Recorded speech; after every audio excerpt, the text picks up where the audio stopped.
Shu Uemure, Art of Hair in LA. The first session hairdressing showdown we've had with Shu Uemure. It's basically about getting under the skin of what session hair is about, what editorial works about, what show works about. First look, finger wave, using the purple Tokyo vibes. Used it across the can, rolled it onto the finger wave, had a distressed look to the hair through the nape. Popped the flower in with the U-pin, reminiscent of Gauguin. Second look, long blonde hair, twists, roped together, and we've just literally stitched it in right through underneath at the root and using dressing elastic just to firm it down to the root. The sheer lacquer, used the gold Tokyo vibes to create a kintsugi effect.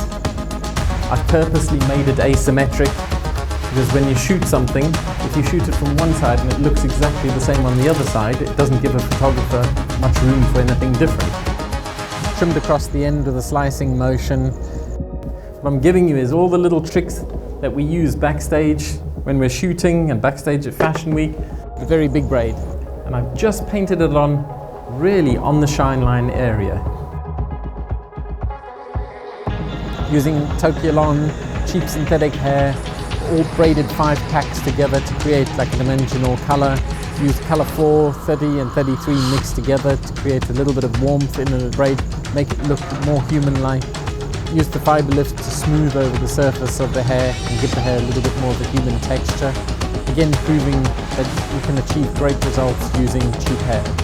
Okay, so what we've done here, used a small pencil iron vertically to create really soft curly texture which just expanded, and we just combed it out with Afro combs.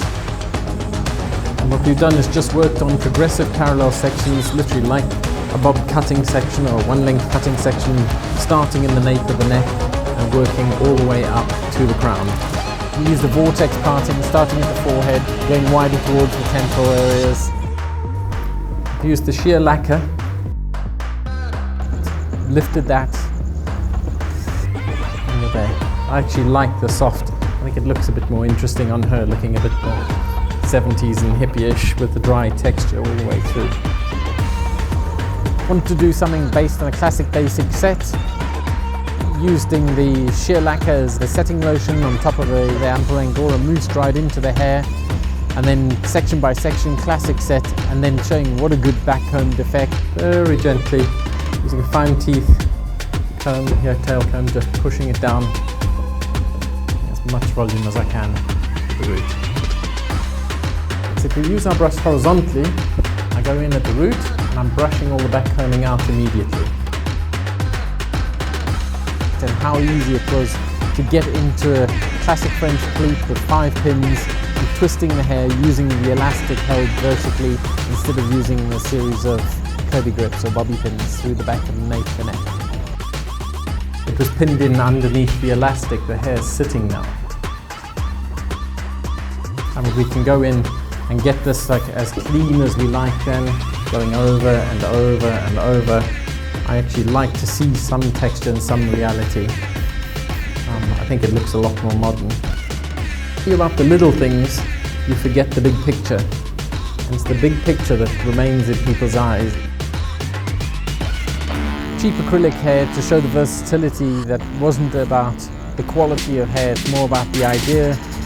And you just twist and twist and twist, and you continue twisting, and it twists back on itself, and it forms this kind of fascinating brain texture. And I've used 2 different shades, which we then pin to the head using U-pins randomly to create an external brain shape. That was on top of a base, a braided base, with the perimeter. We had used human hair weave and just pulled it through using a crochet hook. All right, let's all go together. I think the most essential tool you can have in your kit is your imagination and your hands and the preparedness to sweat, to make mistakes and to recover fast from those mistakes. We were blessed because we had open carte blanche with choosing models. I was literally just had a whole bunch of models put in front of us, and Alexis and I just went through them together and chose a selection of 5 or 6 girls that we thought were cool and had a personality that was interesting, had hair that was diverse and showed a real range of race, creed, culture. And I think that's really, for me, what Shu Uemure in the modern world is about, and hairdressing in general is about having something super interesting across the board.